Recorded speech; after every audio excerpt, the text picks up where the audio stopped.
Comienzo de semana, cuesta trabajito, pero ahí estamos, ¿eh? ¿Qué tal? ¿Cómo va? ¿Qué pasó ahí? Aquí estoy de nuevo, apareció. Va. Un placer como cada tarde acompañarles. Ya les voy anunciando que mañana no estaremos aquí, porque hay pleno extraordinario ese que se lleva a cabo el último de los últimos días de cada mes y lo retransmite en directo Inter-Almería Televisión. Pasado mañana, el 31 de mayo de 1937, se cumplen 80 años, en plena Guerra Civil Española, 5 barcos de guerra alemanes nazis bombardearon durante 60 minutos e indiscriminadamente la ciudad de Almería, disparando más de 200 obuses de gran calibre. Hubo 30 muertos aproximadamente, con datos oficiales, y un centenar de heridos. 50 casas fueron destruidas y causaron daños en 200 más. No perseguían objetivo militar alguno, solo sembrar el terror. Bombas y olvidos, Almería 1937 es el nombre de un documental, que en su día hablamos de él, recuerda aquellos hechos a través de testigos directos del bombardeo, los llamados niños de la guerra. Esto es lo que vamos a dar en los próximos minutos y sirva este pequeño fragmento del documental a modo de introducción. Lo vemos, adelante.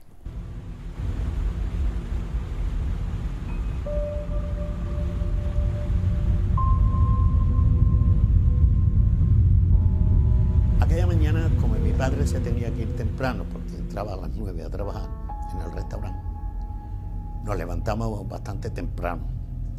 Y mi padre me dijo, si vente, vamos a segar alfalfa, te voy a dejar la alfalfa segar para que se la eche después a los animales.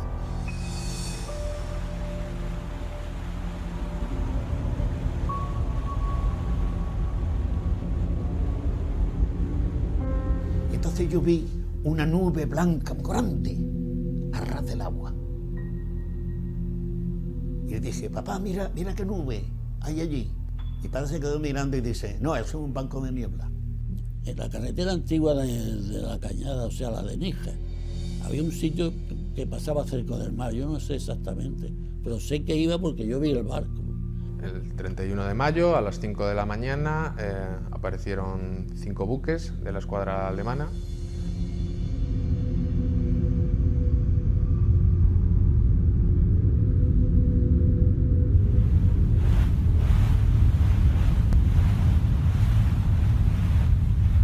Llegaron por la zona de Mesa Roldán, el cabo de Gata en Mesa Roldán, y a eso de las 6 de la mañana se pusieron a 12 kilómetros de la costa de Almería. Se posicionaron para iniciar un bombardeo que finalmente comenzó a las 6:30 de la mañana. Mi familia, los demás, escondidos allí, fíjate, tenían miedo hasta allí a lo lejos.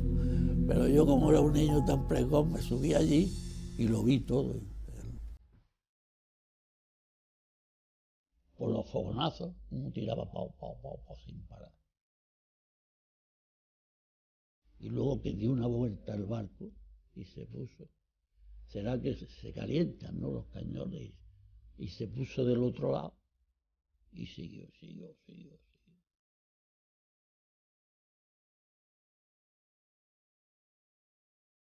Empezaron a sonar los disparos desde dentro de la nube.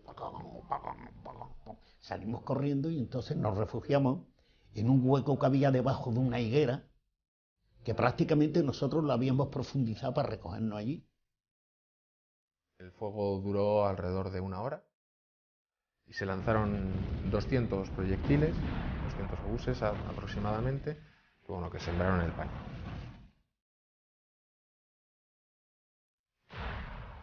No hubo un objetivo. Bueno, un pequeño fragmento de ese documental, recuerdo que en su día lo hablamos de él, Bombas y olvidos, Almería 1937, dado la cercanía a esa efeméride, desgraciada efeméride, pasado mañana, día 31 de mayo, se cumplen 80 años. Durante estas semanas, meses atrás, mejor dicho, semanas atrás, nuestro invitado, a quien le presento a continuación, ha ido, acercándonos un poco al suceso histórico, ¿no?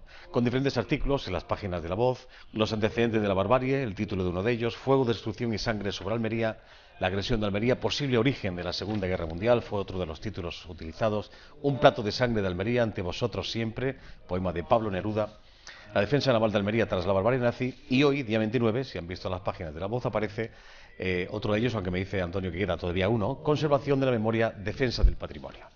Antonio Gil Albarracín, bienvenido, buenas tardes, lo diré bien. ¿Qué tal? Me alegro de verle. Buenas tardes. ¿Cómo estamos, hombre? Bien. Este señor es catedrático de Geografía, Historia e Historia del Arte, entre otras muchas cosas. Tiene un currículum, la verdad, que muy extenso, impresionante. Más de 40 publicaciones, más de un centenar de comunicaciones, ponencias, artículos, así como numerosos reconocimientos y premios. Recuerdo que quiero recordar que la última vez que hablé con este señor fue porque lo nombraron académico de la Real Academia de las Bellas Artes de San Fernando. Imagino que eso es todo un privilegio, todo un lujo, ¿no? De los premios que tiene, quizá el más importante, Antonio, ¿o no? Bueno, la Real Academia de Bellas Artes de San Fernando es la primera academia del país, es una institución del siglo XVIII y en la cual pues realmente hay un acceso muy restringido y yo he tenido la fortuna de haber sido elegido para ese honor. Bueno.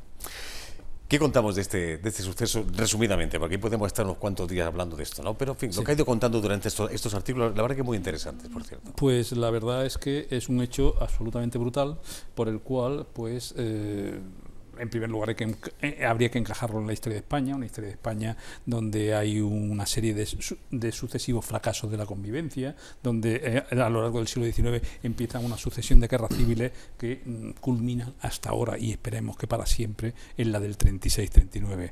Hay toda una continuidad que está prácticamente desde la ocupación francesa, desde la guerra de independencia, guerras carlistas, en fin, una colección de enfrentamientos que desgraciadamente son una auténtica barbarie para esta tierra. Naturalmente, en medio de toda esa situación, en el siglo XX hemos vivido dos dictaduras, casi la mitad del siglo ha sido de gobiernos dictatoriales. Uno anterior a la guerra civil y el otro posterior, y en medio una etapa que fue una auténtica esperanza, en concreto una etapa republicana, era la Segunda República Española, que llegó en medio de una enorme esperanza y que realmente los políticos, por desgracia, no estuvieron a la altura en muchos casos, cometieron toda una serie de errores y aquello alentó que bueno, pues todas aquellas fuerzas que querían vivir en una situación mucho más tradicional, digamos mucho más del pasado, una situación anacrónica, se articularan con un ejército que se había forjado en África, en las guerras coloniales africanas, y que naturalmente dieran un golpe de Estado, o dieran varios golpes de Estado, de los cuales los primeros fracasaron, y también fracasó el del 36, mucho cuidado. Lo que ocurre es que desencadenó una división del país en dos bandos que tuvieron que tardar todavía 3 años para conseguir alcanzar la victoria de uno de los bandos, del bando sublevado, y naturalmente establecer una dictadura militar que ha durado 40 años, con lo cual, sumando a la de Primo de Rivera, que había estado antes de la República, estamos hablando de casi medio siglo XX de España bajo gobierno autoritario. Así es. Uno se pregunta, en fin, volviendo a este bombardeo desde el mar, ¿por qué Almería fue objetivo? ¿Esto que fue un capricho de Hitler o tuvo razón de ser? No, historia? En absoluto. Hitler en principio no pensó en Almería.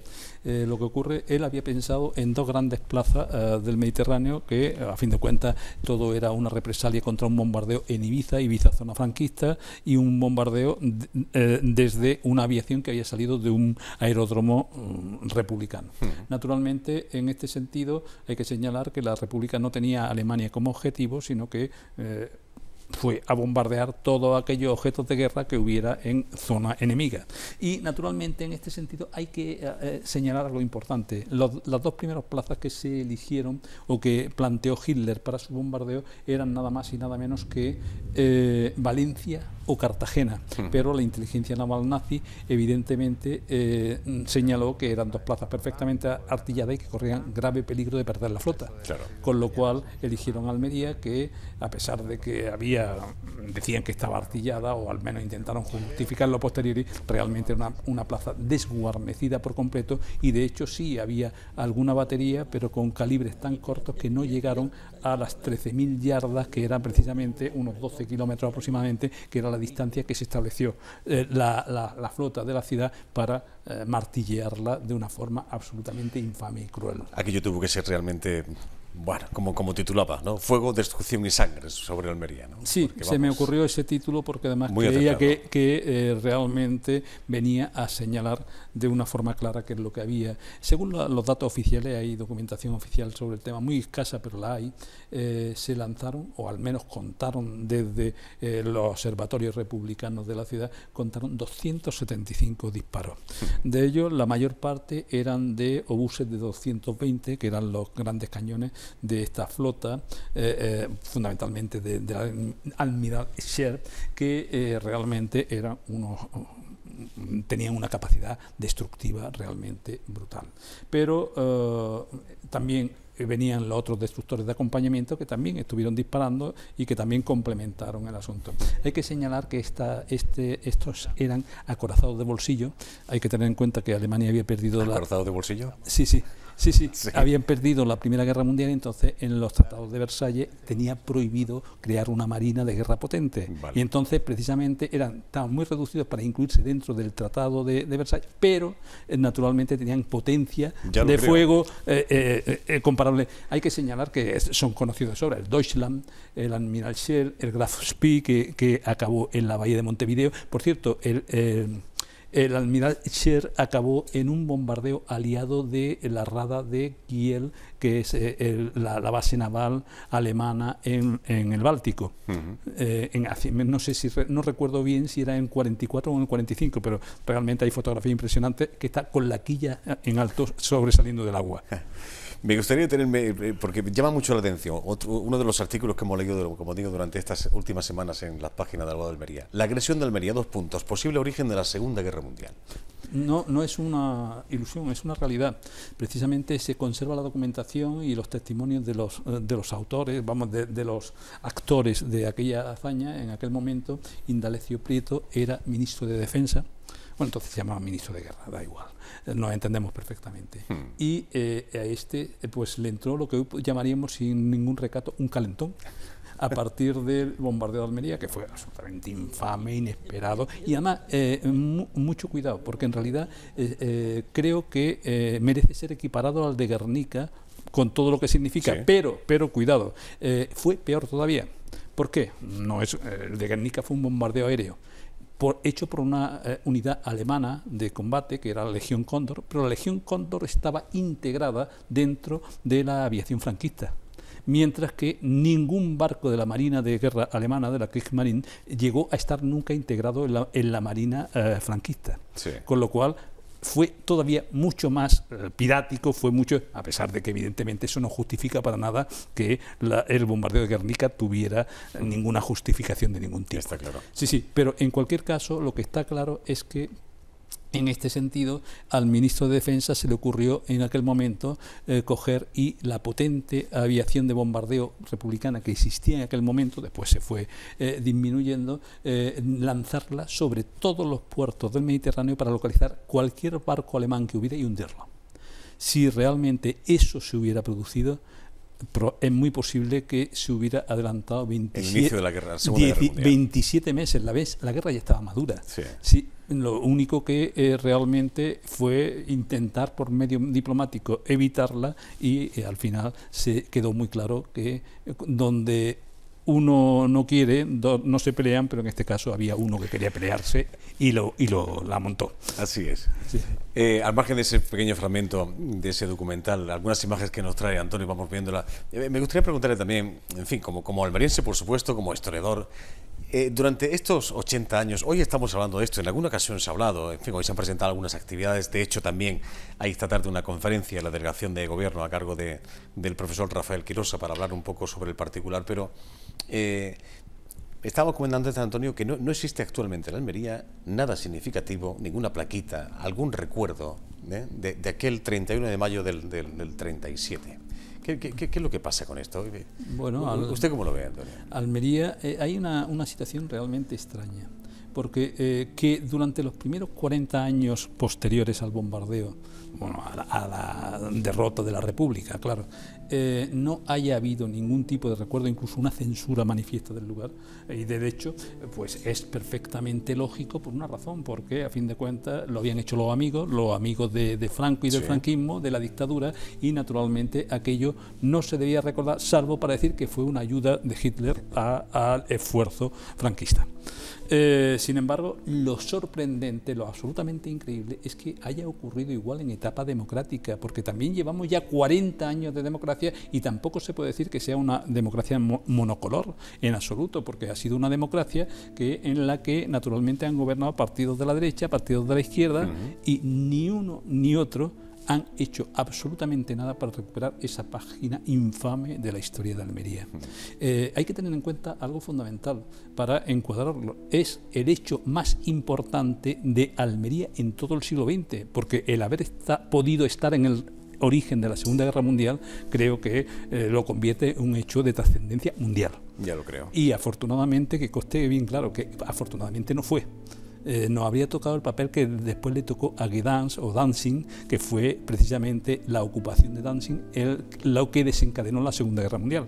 En fin, realmente es lamentable. Dice mucho de los almereses. Esta fotografía que estamos viendo de estos enclaves, ¿qué tienen que ver con Bueno, tienen que ver muchísimo. El primero son de la ciudad, se han visto una serie de escudos, que es curioso, son escudos republicanos, que todavía se conservan en Almería, a pesar de que hubo una auténtica persecución de los símbolos de la República. Quedan al menos 3 que proceden de aquella época e incluso un cuarto. Lo que pasa es que el cuarto es más sorprendente todavía porque se puso en época franquista. Sí, es curioso, sí. Sí, yo creo que fue como realmente la Ilustración no era una asociada de la dictadura, pues lo colaron y se quedó. Sí, pero, por ejemplo, para mí la gran sorpresa fue cuando vi que en la puerta del cuartel de la Misericordia había un escudo republicano y que durante toda la dictadura no se ha quitado. Acabamos de verlo. Pero a continuación... Me da la impresión que por ignorancia, Antonio. ¿No? Bueno, ¿no? En Almería hay un factor importantísimo que es la dejadez. Sí, totalmente. Sí, intrínseco al almirense. Bueno, ¿no? pues, desgraciadamente sí, pero la ignorancia es enorme. Yo recuerdo un expediente que vi en el ayuntamiento. Bueno, es que en realidad de todo esto... Sí, este es el del cuartel de la Misericordia. Este es el escudo. Sí, que está allí precisamente en la gran portada que se hace, bueno, y ha perdurado y continúa. Recuerdo incluso, hasta resulta gracioso que hablando en un momento que estaba saludando al delegado de defensa, le comenté, no, es que en Almería quedan cuarteles escudos republicanos. Y, sí, digo, sí, uno lo tiene usted en la puerta. Pues fíjate lo que me había importado.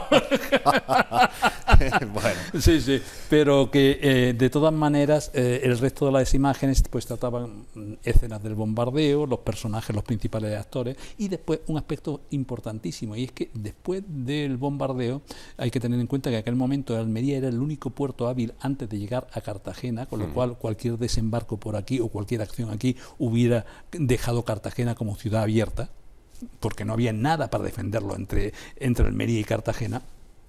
La República optó por fin por defender la vía de Almería y creó una doble batería. Trajeron 4 cañones de Cartagena, que los desmantelaron de las correspondientes baterías. Por cierto, hemos visto una fotografía hemos visto algunas, de los cañones que trajeron a Almería, tal como está todavía en la batería del Jorel, que fue una de las baterías que aportó uno de los cañones. Otras fueron la Parajola, en fin. Pero en cualquier caso se pusieron 4 cañones en la bahía, 2 en Roquetas y 2 en el Cabo de Gata.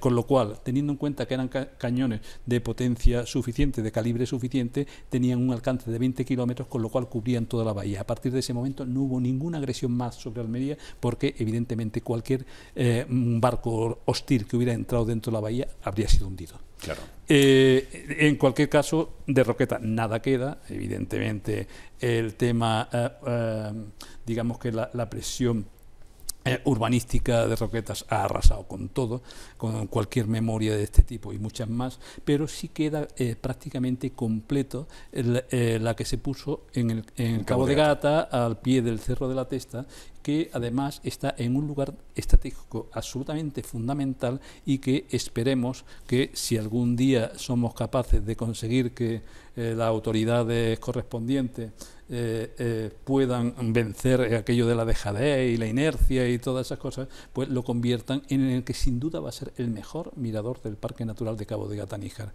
porque tiene toda una visión espectacular sobre la bahía. ¿Es esto que estamos viendo, Antonio? Sí, es que esto es precisamente parte del cuartel que se estaba haciendo para la guarnición de la batería.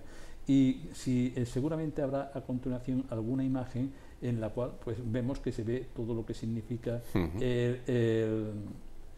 lo que es las salinas, lo que es toda la bahía, hasta llegar pues prácticamente... Este es uno de los cañones, ¿no? Sí, este es la batería del Jorel, en Cartagena. Esta fotografía está hecha hace unos 4 o 5 años y estaba así, puesto que ya están inhabilitadas para el servicio, pero allí, en lugar de destruirla, la han dejado gracias a la actividad de una asociación, AFORCA, y naturalmente se han convertido en una parte fundamental del patrimonio de Cartagena.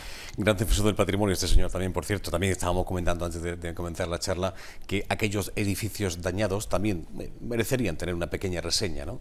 Que fueron destruidos en aquel bombardeo, ¿no? Yo se lo he propuesto al ayuntamiento, que claro, entrar en temas con edificios privados es problemático, pero por lo menos que lo hagan los públicos. Evidentemente, colocar una placa en la fachada del ayuntamiento cuando algún siglo se acabe no, claro, aquí es que en fin. ¿Quién sabe? Sí, alguna vez, en el siglo XXIII, en el siglo XXIV, cuando alguna vez se acabe, colocar una placa diciendo que este edificio fue gravemente dañado por el bombardeo alemán, cosa que se puede hacer también en la antigua Escuela de Arte, actual Instituto Celia Viñas. En fin, hay una serie de edificios muy significados en los cuales no debería de plantear ningún problema poner eso.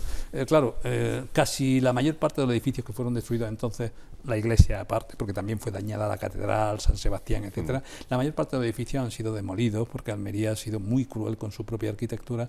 Entonces, colocar en medio de un edificio una torre normalmente fea de 10 o 12 plantas no tiene ningún sentido, pero sin embargo aquellos que se conservan sí deberían de tenerlo, y además sería una forma de extender por la ciudad lo que es la memoria de su propia tragedia y naturalmente en este sentido evitar todo ese proceso de clandestinidad que ha tenido el hecho hasta ahora prácticamente. Antonio, un placer como siempre hablar con usted. Gracias por la visita. De acuerdo, muchísimas gracias a ustedes. Por cierto, el próximo artículo, queda uno, me decía, ¿no? Sí. ¿Cómo lo titula? ¿Algo hay un título ya que, si mal no me acuerdo, era "Vuelva usted, punto suspensivo, en 2 décadas". Vale, muy acertado. Es para ver si han hecho algo. Para cerrar el capítulo, ¿no? de este acontecimiento histórico. Hay que tener en cuenta que dentro de 2 décadas se cumple el centenario y el 50 aniversario del parque. Entonces, a ver si realmente han sido capaces de poner algo en activo, y además incluso le propongo que en ese periodo, a ver si es posible que le hayan dado trascendencia internacional al hecho, vengan gente o bien invitada o bien de forma espontánea del resto del continente y pueden llegar en el AVE, si es que lo han hecho. No estaría nada mal. Son toda una serie de propuestas y con un plazo. Muy futurible esto que digamos que le damos un plazo que a lo mejor incluso Almería es capaz de adaptarse a ello. Vamos a intentarlo. A lo mejor todavía no les da tiempo. Gracias, Antonio. Hasta la próxima. Que vaya bien. Vale, muchísimas gracias. Bueno, estos señores fueron noticia por 2 motivos. El primero de ellos, por su solidaridad, se fueron a la isla de Lesbos en aquella crisis de los refugiados para socorrer y salvar vidas. El otro hecho que salió a la prensa fue que la Guardia Costera griega los detuvo. Hablamos de unos bomberos sevillanos de Carmona, creo recordar. ¿Recordarán ustedes aquella noticia? Bueno, esta mañana ha estado por Almería, buscan financiación para hacerse de nuevo a la mar y seguir ayudando a las personas que lo necesitan. Y aquí han encontrado alguna cosita. Bueno, mejor que nos lo cuenten ellos a través de la compañera Samantha Saez. Bienvenida, buenas tardes. Adelante. Muy buenas tardes, Joaquín. Todos recordaréis el caso de los bomberos de Lesbos. Pues aquí me encuentro con Onio Reina. Hola, buenas tardes, Onio. Cuéntanos, bueno, uno de los valientes que se adentra, ¿no?, en Lesbos. Cuéntanos qué pasó allí. ¿Qué tal? Buenas tardes. Bueno, pues como todos los ciudadanos en 2015, atendiendo a los medios de comunicación que hubo un bombardeo de imágenes sobre un caso en particular, la muerte de Aylan Kurdi, pues una serie de compañeros reaccionamos ante esa situación y decidimos poner nuestro granito de arena en forma, pues, de conocimiento y medios de rescate. Y nos organizamos, tiramos para Lesbos. Cuando llegamos allí vimos que lo que estaba pasando pues era demasiado grande como para mantener un proyecto solo durante 15 días, un mes, y decidimos pues mantenerlo de forma prolongada en el tiempo.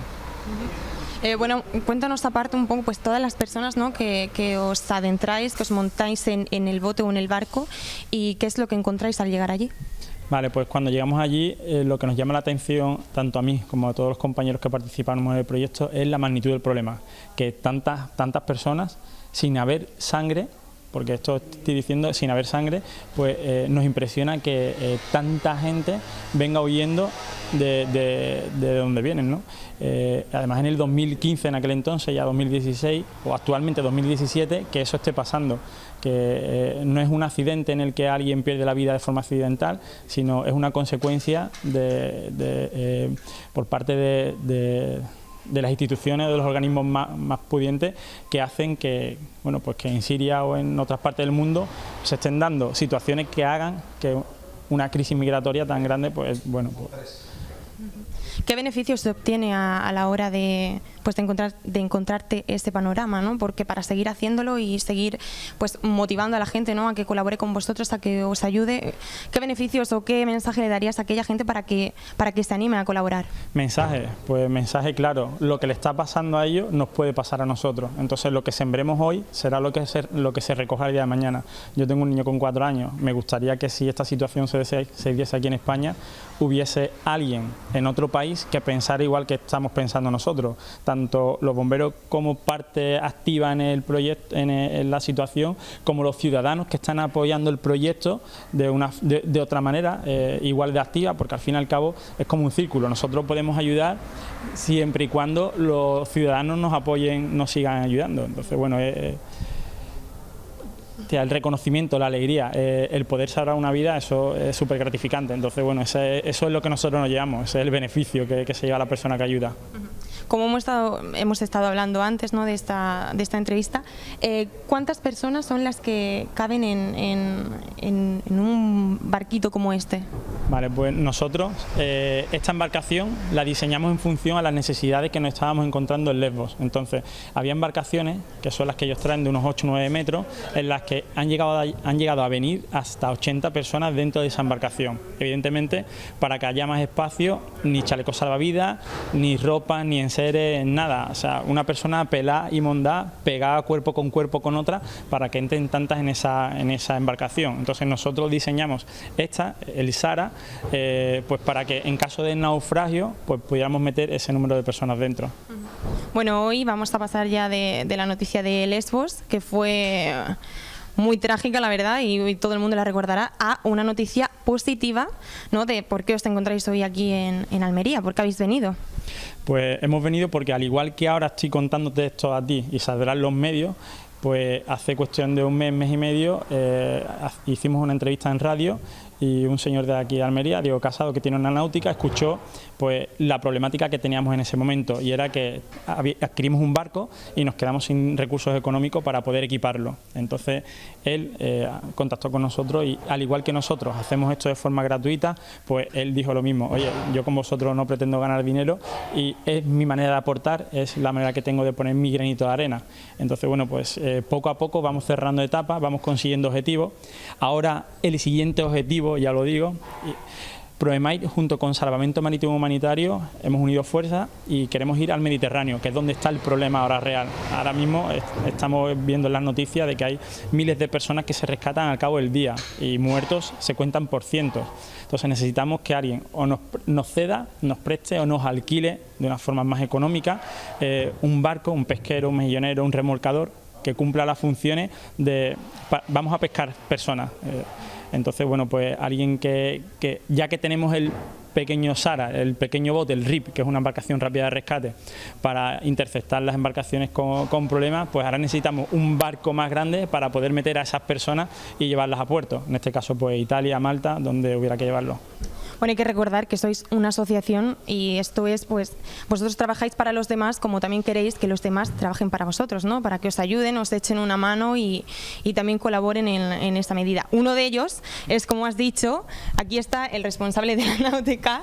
Buenas tardes. Bueno, vamos a ver, Diego, cuéntanos qué pasó por tu cabeza en ese momento para llamar a ONIO y ofrecer tu ayuda. Pues la verdad es que no lo sé. No, escuché la noticia en prensa, en radio y en televisión. Vi que organizaron un evento en Sevilla con chefs a nivel de Andalucía y bueno, pues yo colaboro con varias ONG y bueno, quería que podíamos aportar nuestro granito de arena. ¿Cuál es exactamente el trabajo que se va a hacer en este bote? El problema que ellos tenían era que el barco estaba disponible, pero faltaba equiparlo, faltaba montar quizás la parte más complicada, que es motores, electrónica y demás. Entonces, bueno, esa ha sido un poquito nuestra aportación. No es mía, la aportación no es mía, partiendo de que, bueno, esto es una empresa familiar, somos padre, hijo, y lo único que he hecho ha sido solicitar la ayuda de nuestros proveedores. Hemos intentado que nos vendan los motores, pero en unas condiciones muy extraordinarias, como a ningún concesionario se la atiende, y son ellos los que han puesto su parte. Nosotros lo único que vamos a poner es mano de obra y la intención de buscarle la ayuda a ellos. ¿Se sabe más o menos en cuánto tiempo podría estar terminado? Pues hace un momentito me han llamado por teléfono, ha surgido un pequeño problemilla, días. El radar va a venir un poco más tarde, va a venir a partir del día 16, entonces para final de mes antes que de final de mes queremos que lo tengan operativo para que ellos puedan trabajar. Bueno, voy a volver también con ONIO otra vez. ONIO, ¿se sabe más o menos, bueno, sobre qué fechas os vais a lanzar al Mediterráneo, como has dicho que es donde está ahora mismo la alerta?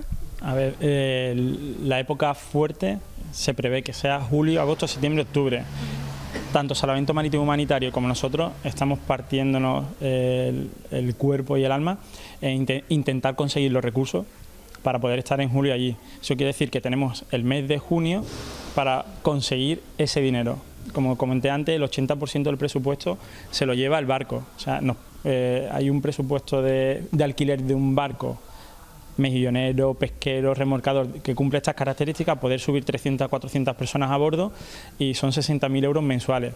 Es por eso por lo que digo, que a ver si igual que Diego escuchó en aquel momento esa conversación y vio que necesitábamos motores, pues que ahora haya alguien que tenga ese barco, que lo tenga en dique seco, que no lo esté usando, que nos lo alquile a un precio más económico, que nos lo preste. Se trata de salvar vidas. O sea, nosotros no queremos nada en propiedad, no queremos que nadie nos regale nada, lo que queremos usarlo, salvar todo lo que puedan, de vidas todas las que se puedan, devolverlo, y el año que viene, si sigue el problema, poder seguir trabajando. Esa es nuestra intención, en estar en julio operativo, pero para eso es fundamental la ayuda de los ciudadanos. Somos ciudadanos que necesitamos ayuda de otros ciudadanos, es que es un círculo, esto es... ¿Se te va la vida en ello, por así decirlo? Es decir, ¿trabajas a diario para que esto acabe?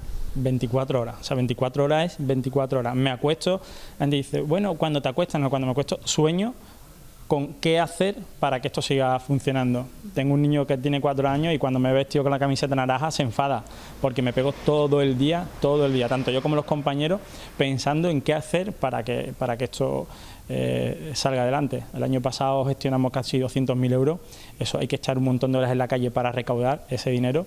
Entonces, bueno, pues tenemos esperanza en que este año los ciudadanos van a seguir apoyándonos, porque la situación lo merece, es que son miles de personas. Bueno, y para aquellas personas que estén viendo esto, ¿qué es lo que tienen que hacer para ponerse en contacto con vosotros o si quieren donar alguna cantidad de dinero? Pues mira, pueden mirar en la página nuestra, que es Provemite, aquí os la enseño.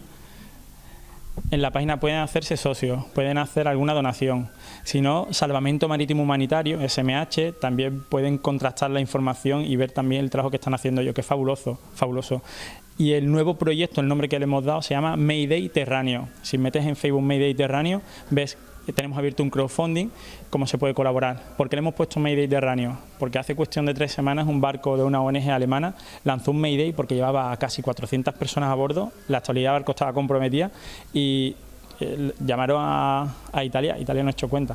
Entonces tuvieron que ir a Libia a soltar refugiados y tuvieron que volver porque en el agua habían dejado otras cientos de personas. Entonces nosotros, los que estamos metidos dentro del mundillo, ante esta situación dijimos, oye, es que esto no puede ser, no puede quedar así. Los vascos nos llamaron y nosotros dijimos, oye, pues que tenemos que hacer algo, y en eso estamos. En eso estamos. Bueno, Onio, pues desde Interalmería queremos desearos la mayor de las suertes, a ver si esto sigue adelante, si os siguen pues ayudando gente como Diego en este caso. Y bueno, Joaquín, pues aquí me despido. Una noticia trágica, a la vez algo positivo. Y bueno, para todos aquellos que nos estén viendo, como ya ha dicho Onio, pues colaborar, ayudar y saber que en cualquier momento pues esto nos puede pasar a cualquiera. Ya lo creo que sí. ¿Qué mérito tiene este personal, de verdad? No estos en concreto, que también, por supuesto, sino esta gente anónima que a veces está jugando la vida, sin lugar a dudas, por ayudar a los demás y que piden un poquito de ayuda. En este caso, pues bueno, pues esta empresa almeriense, Motonáutica Diego Casado, que se enteró de lo que estaban, bueno, demandando y ha decidido echar un cable. Sea bienvenido, evidentemente. Gracias por atendernos, mucha suerte. Mantenemos el contacto. Quisiera mostrarles, a modo de previo, de aperitivo, lo que mañana se va a presentar en el patio de luces de Diputación.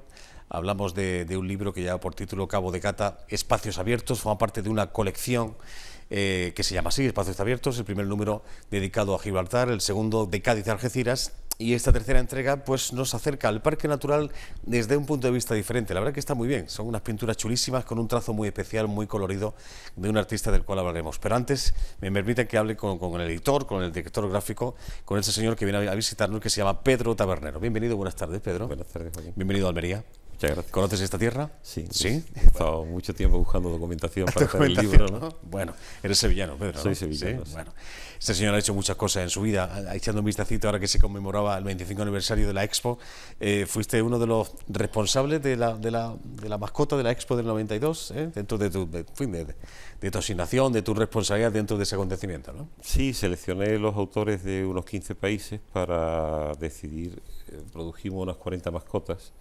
y luego participé, digamos, con bocetos y tal en la creación del pájaro, ¿no? Del curro. Bueno. Y luego, pues bueno, te comentaba antes que había hecho un pequeño homenaje hace unos años. A mí no me gustan los aniversarios especiales, y entonces hace unos años, como había fallecido mi amigo Edelman, pues le quise hacer un libro que se llama Los 12 trabajos de Sevilla, porque casualmente se iba a llamar Los trabajos de Sevilla, pero un día me di cuenta que habían sido 12 y los conté, y no hubo que trampear, entonces era como los de Hércules, ¿no? Eran 12, ¿no? Los trabajos que hicimos juntos. Esta colección, ¿cómo nace, Pedro? Estos espacios abiertos, que ya va por la tercera entrega, como digo, es con este libro, Cabo de Gata, que mañana se presenta en el Salón de Plenos de Diputación. Yo realmente no soy un editor al uso, es decir, que hago libros porque, bueno, es mi hobby, ¿no? De hecho, soy editor porque quiero hacer libros que no encuentro en las librerías, ¿no? Y por ahí sale un poco mi vinculación con este sector. Y la idea de hacer espacios singulares son espacios que a mí en mi vida me han llamado la atención, exclusivamente, no hay más motivos, no hay motivos ni como diría, ¿no? Ni financieros, ni ayudas, ¿no? Ni soporte de ningún tipo. Un capricho personal. Es un capricho de las 10 o 12 o 15 sitios que a mí me han llamado la atención. Entonces, bueno, me pareció muy singular que, no siendo español, tengamos aquí a Gibraltar, ¿no? Que tiene un poder muy importante de naturaleza, ¿no? De lo que es medio ambiente, de estructuras, de mar, de paisajes. Y fue bonito empezar con Gibraltar, aunque yo me considero profundamente andaluz y español, pero fue divertido, ¿no? Claro. El tema. Luego, pues, contrarresté un poco con toda la costa de Cádiz y Algeciras. Yo realmente soy experto, he hecho ingeniería ambiental y puse las primeras plantas eólicas en Tarifa. Es decir, cuando yo me marché de Endesa, dejé puesta, creo que eran unas 10 plantas eólicas. Ahora ahí creo que son unas 5, 8 o 10.000, no lo sé. Fíjate. Yo dejé hecho los estudios de viento y me marché. Pero eso me ató mucho a esa zona andaluza, ¿no? A esa zona de la costa, que es especialmente singular. Y quería hacer un libro que abarcara las dos bahías, desde la bahía de Cádiz a la bahía de Algeciras. y mostrando, por supuesto, pues todas las playas, todo el exterior, ¿no? No el interior. Faltaría por hacer un libro de interior, ¿no? De esa zona. Pero siempre basado no solamente en texto, que lo hay, al igual que este, sino también en la ilustración, ¿no? Sí, mis libros son desde hace, yo llevo ahora 50 años haciendo esto, 49 creo, y siempre he hecho libros ilustrados. Y no me bajo de ahí. Es decir, creo que ya hay gente que hace libros, ¿no? Con texto, excelente, pero mi papel, donde yo creo que hay un hueco interesante por mi vinculación con la parte gráfica, es justamente en ese diálogo, ¿no? De la imagen con el texto. Y todas mis colecciones y todos mis proyectos se vinculan a que haya originales en papel incluso, es decir, no produjo imágenes por ordenador. Claro.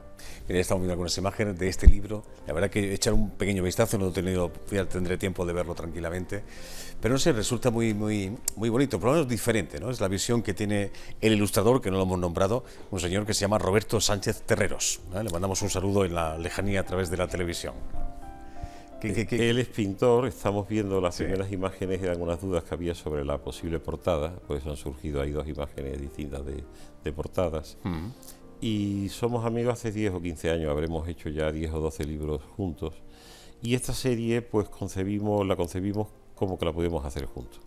Entonces tenemos ya acabado Cuba, que será el próximo, se presenta en la Embajada Española en La Habana en marzo del año que viene, hay fecha ya. Y estamos trabajando ahora mismo sobre India y México. No responde a nada especial, son culturas que a mí me han llamado la atención y culturas sobre todo muy fuertes, ¿no? Los distintos puntos de interés de este libro, que lo están viendo en imágenes, pues se pueden imaginar. Es un recorrido por nuestro parque que, por cierto, cumple 30 años como parque natural, como declaración durante este 2017. Está la playa de Carboneras, el Torreón de Mesa Roldán, la playa de Agomarga, la Cala de San Pedro, Las Negras, la playa de Las Negras, el playazo de Roalquilar, la antigua mina de oro de Roalquilar, el castillo de Roalquilar, Isleta del Mono, Cortijo de los Frailes, San José, en fin, etcétera, etcétera, ¿no? Es un recorrido por nuestro parque a través de esta ilustración y la verdad que es chulísima, me ha gustado mucho. Tiene un trazo muy personal el de este señor y un colorido, la verdad que llama mucho la atención, ¿eh? Después de haber visitado varias veces Almería y Cabo de Gata, vi que había una proliferación de libros, ¿no? Sobre todo imagen fotográfica. Sí, sobre todo fotografía, ¿cierto? Entonces, yo trato de hacer algo que, en la medida de lo que pueda, no esté demasiado tocado, ¿no? Y vi que, aunque había pinturas de Cabo de Gata, no había un libro unitario, ¿no? Un libro, pues, como en lo que las estructuras, como diría Juan Ramón Jiménez, se mueven torrencialmente y casi de modo circular, ¿no? Él era partidario casi de hacer un poema seguido. Eso es lo que yo trato de hacer en un libro de ilustraciones, donde prácticamente el 90% de la composición del libro es imagen. ¿Cuál fue tu impresión, Pedro, cuando viste por primera vez estos sitios que estamos viendo en estas ilustraciones? Cuando entraste al Parque Natural, ¿qué te dijo aquello? ¿Qué te contó? Bueno, es que me tocó cuando estaba en Endesa, llevaba por una parte térmicas, llevaba térmicas. La conocías de sobra. Y llevaba por otra parte el desarrollo de plantas solares, ¿no? En Almería, ¿no? Entonces organicé incluso ciclos, ¿no? de combustión mixta, ¿no? De combustión de carbón y fuel oil, unas jornadas en el propio Almería. Y bueno, pues todo eso me hizo también muy cercano a esta zona, ¿no? A la que viajo menos quizás por las dificultades que tenemos lógicas de conexión de las dos ciudades, que espero que algún día sean un poquito más fáciles porque existen. Viajar de Almería a Sevilla, de Sevilla a Almería, a veces hay que pensárselo, ¿no? En fin, tampoco es mucho, pero dices, bueno, oye, podría estar aquello mejor, ¿no? Bueno, por lo menos quitarle un par de horitas si viene uno en coche o en tren, ¿no? Bueno, al margen de este libro, en el tiempo que tenemos, que no es mucho más, quisiera también, en fin, alguna que otra colección y algún que otro trabajo que ha publicado Pedro, por ejemplo. Este llama mucho la atención, una colección que se llama Poetas y Ciudades. Por ejemplo, aparecen nombres como el de José María Caballero Bonal, entre otros, ¿no? Por ejemplo, este libro, Diario de Argónida, que es como lo titulaste, ¿no? Curiosamente, mis 2 últimos libros están dedicados a espacios absolutamente singulares, ¿no? De la geografía española. Uno es el Coto de Doñana, que sería como Argónida, sería como José Manuel Caballero Bonal designa ese territorio, y por otra parte a Cabo de Gata, ¿no? Quedan pocas zonas más vírgenes y quizás Cádiz Algeciras toca toda la parte de Tarifa, que también tiene un punto, ¿no? De no alterabilidad humana, ¿no? Por decirlo así, ¿no? La colección de Poetas y Ciudades es un espacio geográfico y es un libro completo hecho en torno a ese espacio geográfico. Entonces empecé con una cosa evidente, que era Federico García Lorca, poeta en Nueva York. Luego, pues ya empecé, en el segundo a mí me gusta ya distanciarme, ya elegí al diario de un poeta recién casado, de Juan Ramón Jiménez, que no es otra cosa que el diario de su boda, pero el diario de la boda de Juan Ramón con Zenobia, que se ocurre en Nueva York, entonces eso es todo un libro de viajes, y además un libro representativo de la generación poética de Juan Ramón Jiménez. Y tuve el placer de presentarlo en la iglesia donde se casaron, que la conseguimos desacralizar. Qué bueno. Y bueno, la colección siguió con Málaga, con Alexandre, luego hicimos Neruda con Las Piedras de Chile, Cernuda con Ocnos, Borges con Buenos Aires, Octavio Paz, pero no con México, sino con la India. Yo soy un apasionado, por eso estoy haciendo el libro de la India. De la India. De las culturas orientales y concretamente de la India. Entonces, Ladera Este es el libro que él produce cuando conoce a su mujer en la India, siendo embajador de México en Delhi. Y se me sugirió que esos espacios podían dar lugar, ¿no?, a libros que mezclen la poesía con lugares geográficos o con sensaciones, ¿sabes?, un poquito situadas en un tema concreto. Algo fuera de lo normal, aunque en fin, algo puede existir evidentemente parecido, no vamos a descubrir la pólvora, pero lo que apuntaba Pedro, ¿no?, salir un poco de lo que está hecho. Un ¿no? poquito que no se encuentra en librerías, como te decía al principio. A eso vamos. Pues yo creo que lo has conseguido con esta colección de espacios abiertos, en la tercera entrega, este libro que mañana se presenta en el Salón de Plenos de Diputación a partir de las 8 de la tarde, ¿vale?